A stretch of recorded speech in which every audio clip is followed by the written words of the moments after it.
Karunagappally arts സൊസൈറ്റിയുടെ നാടകോത്സവത്തിന് തുടക്കമായി. 40ാമത് വാർഷികത്തോടനുബന്ധിച്ചാണ് നാടകോത്സവം സംഘടിപ്പിച്ചിട്ടുള്ളത്. CS Subramanian Potti സ്മാരക പുരസ്കാര സമർപ്പണം, ലൈഫ് മെമ്പർഷിപ്പ് അംഗങ്ങൾക്കുള്ള ID കാർഡ് വിതരണം എന്നിവയും നടത്തി. കരുനാഗപ്പള്ളി ആർട്സ് സൊസൈറ്റി കാസിന്റെ 40ാമത് വാർഷികാഘോഷത്തോടനുബന്ധിച്ചാണ് നാടകോത്സവം സംഘടിപ്പിച്ചിട്ടുള്ളത്. വാർഷിക പരിപാടിയുടെ ഉദ്ഘാടനത്തോടനുബന്ധിച്ച് CS സുബ്രഹ്മണ്യൻ പോറ്റി സ്മാരക പുരസ്കാര സമർപ്പണം നടത്തി. ലൈഫ് മെമ്പർഷിപ്പ് അംഗങ്ങൾക്കുള്ള ID കാർഡുകളും വിതരണം ചെയ്തു. CR മഹേഷ് MLA ഉദ്ഘാടനം ചെയ്തു.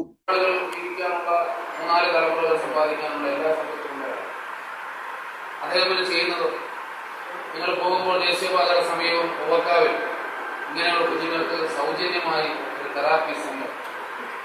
സർക്കാരിന് സംവിധാനമില്ല. ഇപ്പൊ ഞാനുള്ള ഗവൺമെന്റ് പദ്ധതിയാണെങ്കിൽ മുമ്പ് ഗവൺമെന്റ് ഉണ്ടായിട്ടുണ്ട്. ഗവൺമെന്റിന് ഇപ്പോഴും ഇങ്ങനെയുള്ള കാര്യങ്ങളിൽ പരിമിതികളുണ്ട്. ഗവൺമെന്റ് കുറ്റമാണ്.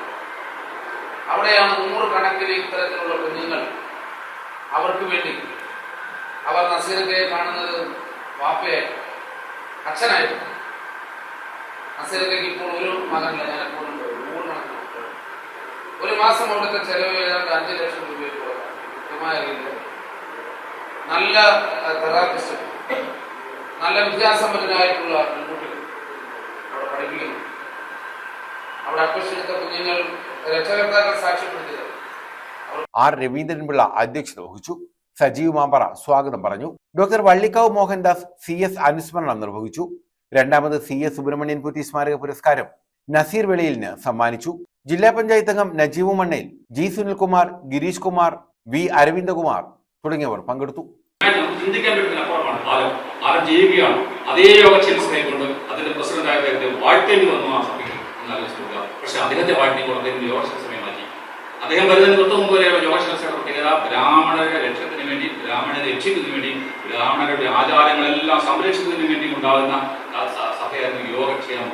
യോഗം എന്ന് പറയുന്നത് ബ്രാഹ്മണ സഭയുടെ ക്ഷേമത്തിന് വേണ്ടിയായിരുന്നു. പക്ഷെ അദ്ദേഹം അതുപോലെ ചെയ്തു ബ്രാഹ്മണ സഭയെ പുതുക്കാൻ വേണ്ടിയുള്ള സംഘടനകളാണ് നീതിയെ തിരിച്ചു. അതാണ് ശങ്കരാചാര്യ സ്വാമികൾ മുന്നോട്ട് വെച്ച അദ്വൈതം എന്ന സങ്കല്പത്തെ ശ്രീനാരായണ വന്നപ്പോൾ അദ്ദേഹം അദ്വൈതമാണ് പറഞ്ഞത്. അതിന് നേരെ തിരിച്ചു വെച്ചു. അതുപോലെ വലിയൊരു ട്രാൻസ്ഫോർമേഷനാണ് നടക്കുന്നത്. CS വന്നപ്പോഴത്തേക്ക് യോഗക്ഷേമ സഭ ഗവർണറായി മാറി.